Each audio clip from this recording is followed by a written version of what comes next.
Back to the future. Oh, let's get some pictures of what today's trip.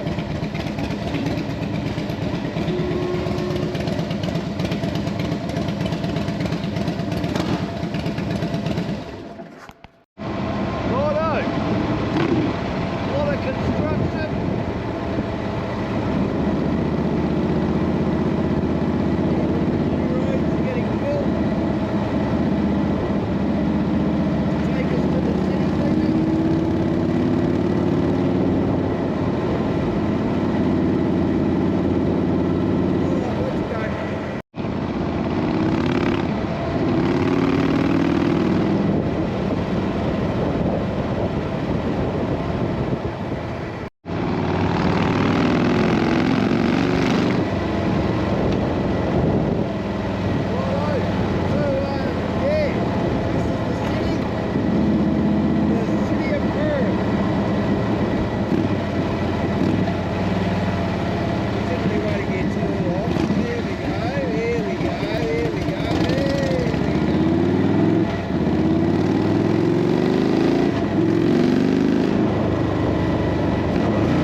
This is another city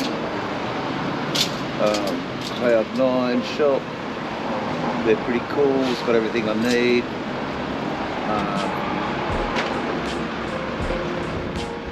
I guess the smell of my cannabis is not really desirable for the shop, which is such a contradictory. We should be able to have our cannabis wherever we like. And for the most part, as long as I'm permitted to smoke a cigarette in the outdoors, that's the same area where I have my cannabis. So I'm not impaired. I haven't had enough to register an impairment. So I'm good to go. But we will wait a little while.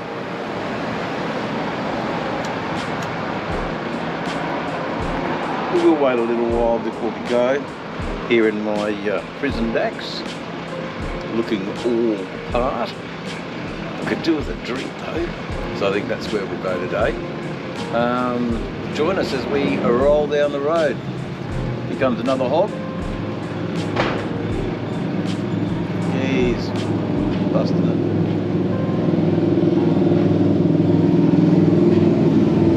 He's low rider, hey boys? And he's Diner Bob, I think, or something like that. Anyway, they're all good.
And they've got the jet coming in 30 hours from Miami.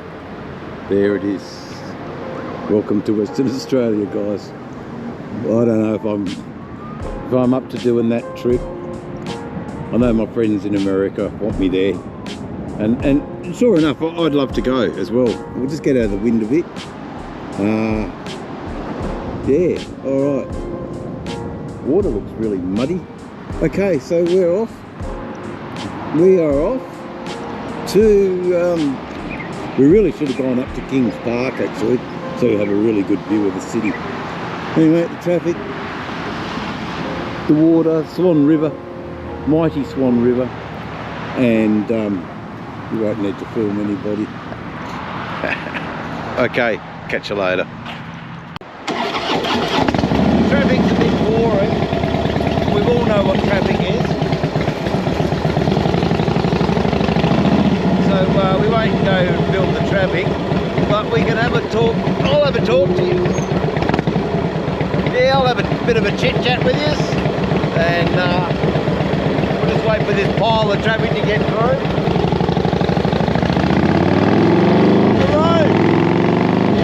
On the road again. So Perth is a wonderful place when it's sun shining. People are happy. It's a good place to be. Unfortunately, I'm going back to Fremantle, and I'll be a little bit guarded, but not a great deal.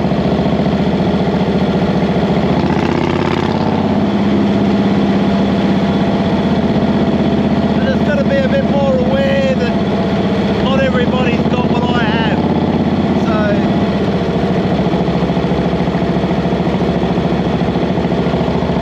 don't be so trusting, which makes me a worse person. I don't want to be that. I just want to be, like I said, a happy hippie. A happy hippie who rides a bike. What could be so wrong than that?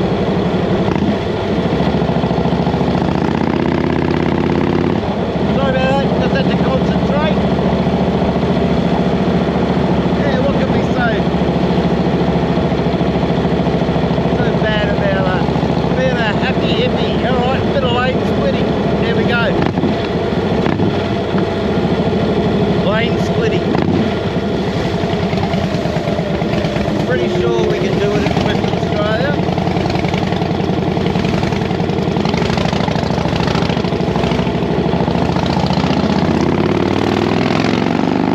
Motorcycle zone.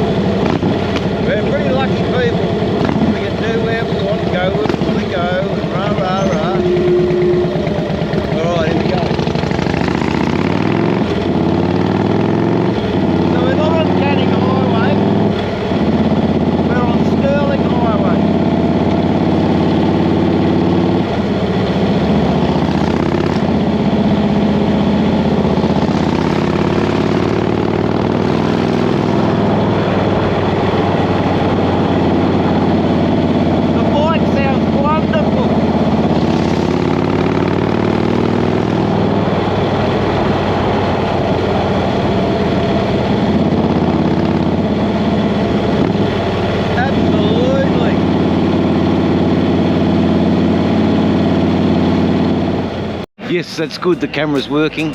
Okay, so the first of the action's happening. We have action down on the wharf. So it looks like it's all going ahead with the repairs of the ship, and we're grateful. I will contact my Member of Parliament to make sure that this project is front and centre of Australia. All right, to clean up incidents. It's all happening here now. That's good. The truck, the boat, things will get done. That's cool. And it's on the Lewin Estate Trust to foot any of the damage for this. It should be on the International Multinational Shipping Company to foot the bill for this disaster for a non-profit youth training ship. See you later, truck.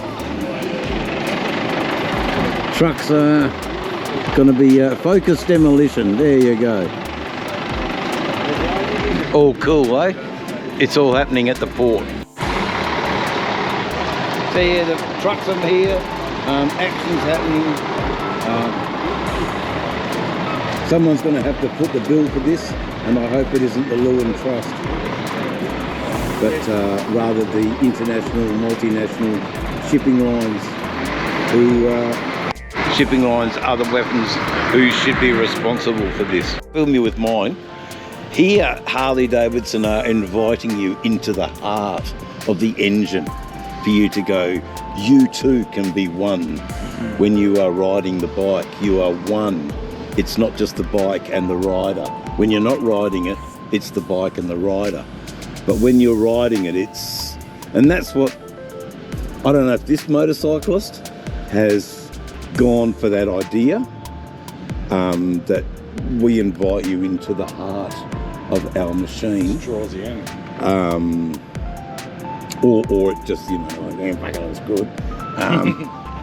This is another crazy. So these are all, I mean, they don't have to be black, but you've chosen a black bike. Yeah, I think, you know, I got the Road King special. I've got a little tickle for it. Save my pennies off. I think you'll enjoy my YouTube channel. What's your channel, sir? I will show you. So I won't film you because, for fuck's sake, the guy's got bigger balls than anyone. So, Husqvarna. So, Northern European, eh? Northern European. Yeah, right, the 401. Yeah, look, good on you. Bought out BMW, I'm pretty sure. Like with this. Don't defend them. Just old KTM. Cut for $2,659 from Perth to Miami. 30 hours. 30 hours, not direct? Yeah. Not bad. Really? From there. Really? 30 hours in cattle cars? So where do I go from there? So I demand from my mates in Gainesville, in Florida, to assist me. My friend has another motorcycle. It's called the White Lightning. Oh, lovely. So if you really truly join up with my channel, really? I mean, I'll have anyone on my channel. No, that's not fair. That's not fair. There's nearly 70 horses there, mate. 70 horses. I love it. Now, if you join us, yeah, look, I'm no $1 million bogan.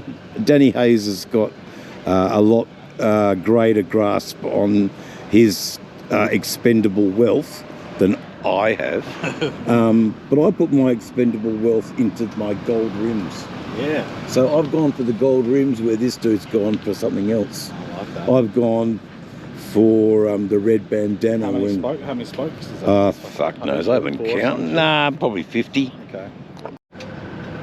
That is straight out of a Mad Max movie. And that's all I can say about that.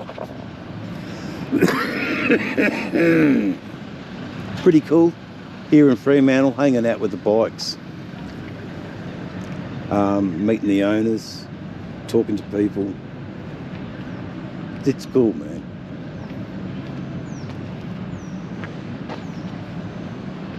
Lowrider S 2021 with a Bassani pipe. I mean, he knows his shit. But I've been there. Hey Joe. Hey Joe. my mate Joe from Bateman's Bay. I hope you're watching. I know you'd love to ride that, buddy. See the gold fucking foot pegs? Joe from Bateman's Bay. It's good to see you again, man. See ya.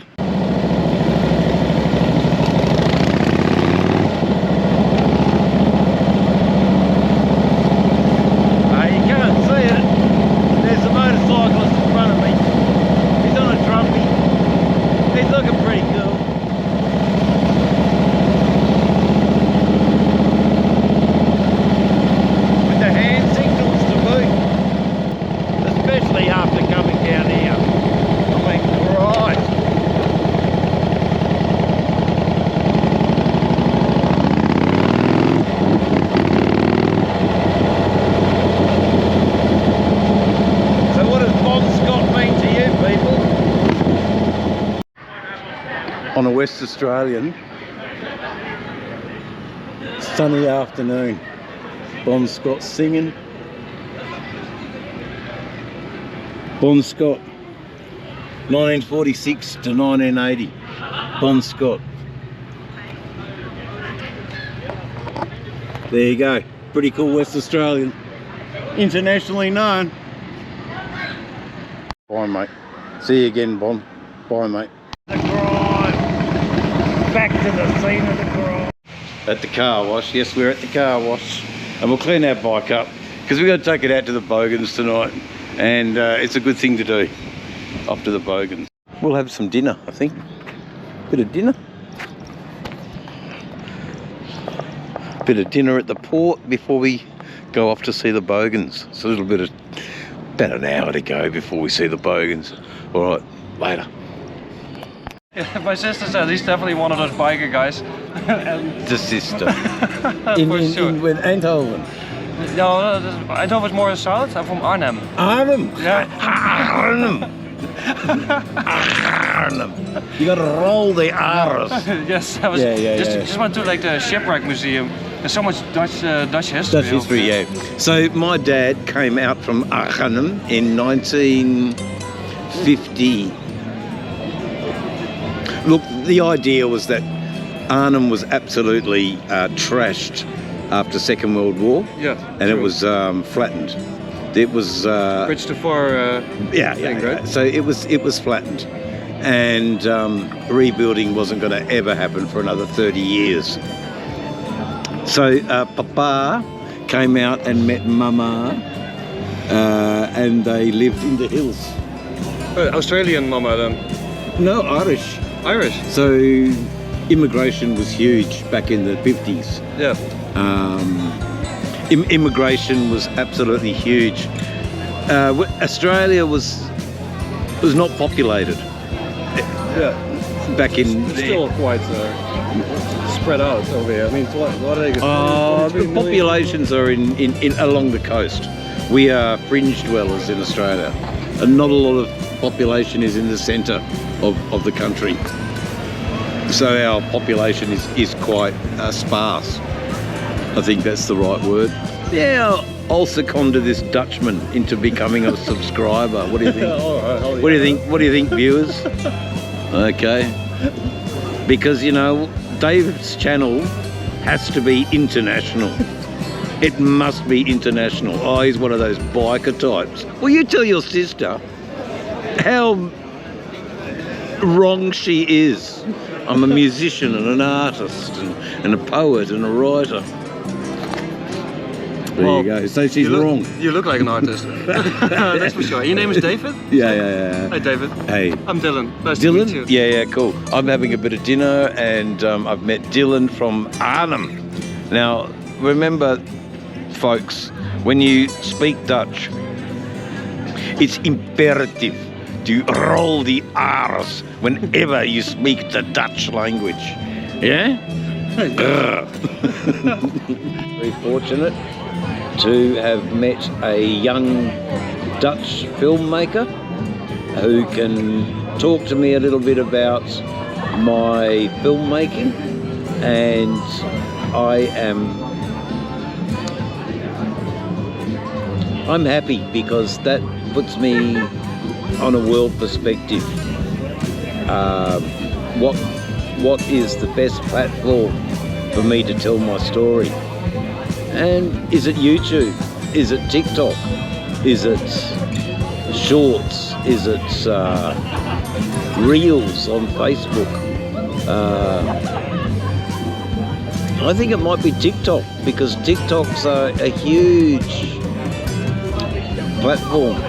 It doesn't pay very well, but I'm not doing it for pay. I just want people to know I lived. I existed.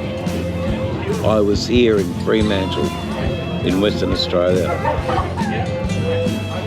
Catch you later. I'll do a bit of a live recording of our conversation because it's pretty interesting, guys. The Dutch filmmaker, Wim Wenders. There you go. What a difference a day makes, eh, viewers?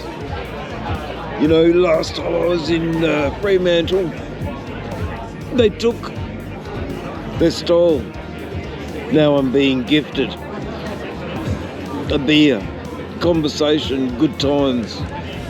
Swings and roundabouts, viewers. Swings and roundabouts. I don't even know this guy's name. It's Dylan. Dylan, Yes. Of course it's Dylan. It's from Bob Dylan. Yeah, of course Dylan.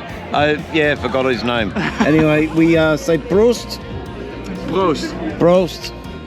And we can't say Prost and have a sip. That is uncool. So we've been talking about filmmaking and the importance of why the moving image is so crucial to our response as human beings today. What we see as the moving image dictates I think the core thing that we acknowledged on is, like you said, with moving image, the images are the fancy part of it, but the core is storytelling.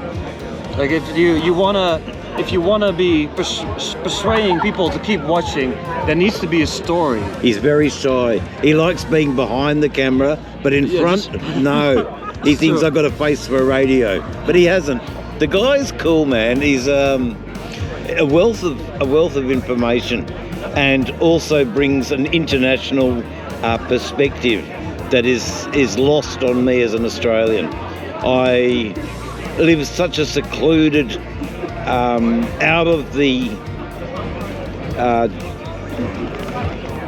scope of the world, because we're so isolated here in Western Australia, the most isolated city in the world.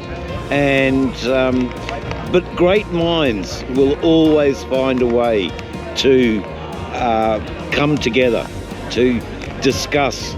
I mean, years ago, 700 years ago, in Amsterdam, the men sat in a place similar to this, you know, and they had their drink, they talked their trade, they were globetrotters, even back 600 years ago, the Dutch. So I'm more inclined to listen to a Dutchman than I am a bloody Englishman. You know, what does an Englishman know? It's a fucking mossy old rock. But the poor old Dutchman, he couldn't wait to get away from his wading pool, because, you know, poor old Holand is as flat as tack, and it floods all the time, and, you know, it's you know, you got a king tide and everybody's on high alert, for God's sake. And poor old Teeth trucking can't get through on the motorways through Holland. Anyway, that's enough about Holland. Well, that's what we talked about the most. Like what's the differences between the Dutch, between the English, between the Germans.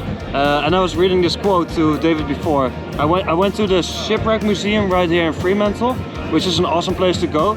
But they got a quote from a Dutch a Dutch poet in 1639, which says, "Wherever profit leads us, to every sea and shore, for love of gain, the wide world harbors we explore."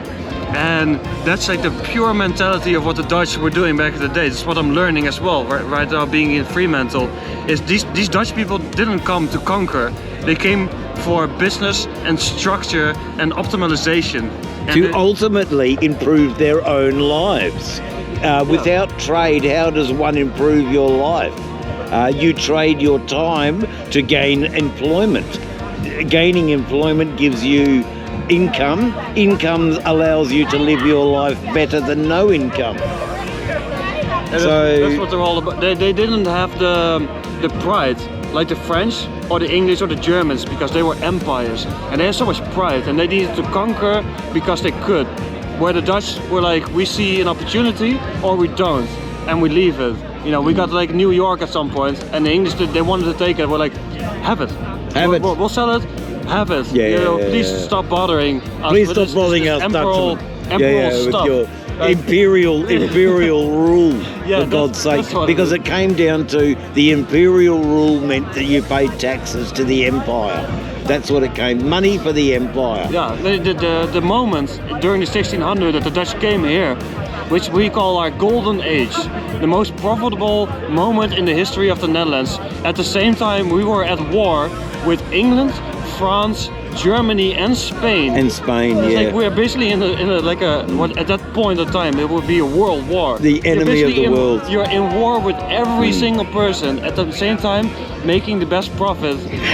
Because the Dutch were like, well, if we can't beat you, and you want to beat us, then we're gonna hire the pirates. So we have all this pirate at sea. At some point, Spain was declaring us war as a small country. We couldn't really defend ourselves. So what did we do?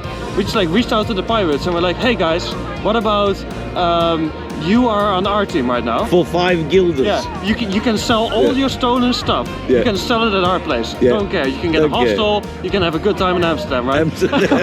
That's what it is. But you have to steal silver from the Spanish. Yes. And they did, and they brought it to the Netherlands. To the Netherlands. So we're always been, and I think that's the mentality of the Netherlands.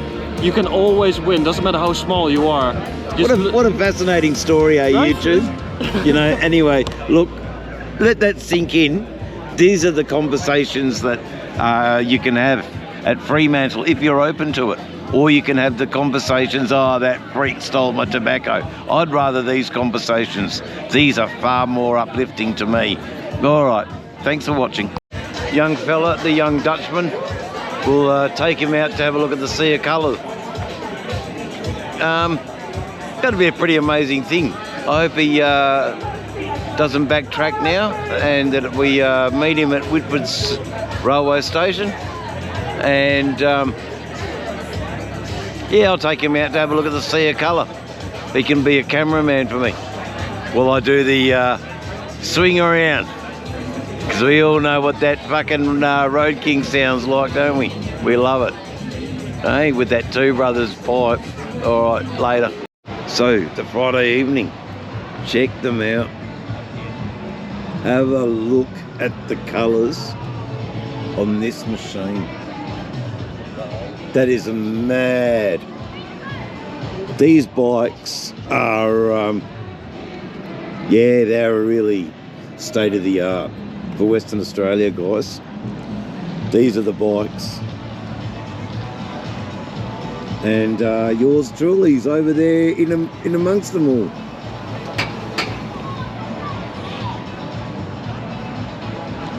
We should actually kick back and just go for a ride with the boys. I know actually some of them, and they know who my channel is, and rah rah rah. The red one. That's just too much. She gets no love. She gets no love. Bandana. Hey, check out the bandana. Hey, I've got the red and white. She's got the black and red, but yet here we are together. In Fremantle. We're very lucky in Australia that we don't have the same conflicting wars. We've got other issues you know, that are more pertinent. That is absolutely amazing.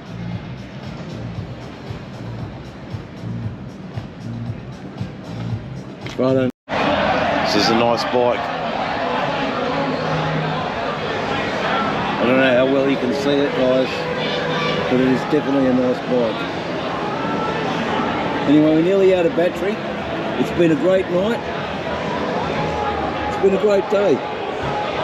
I'm glad you could hang out with me on Dave's channel.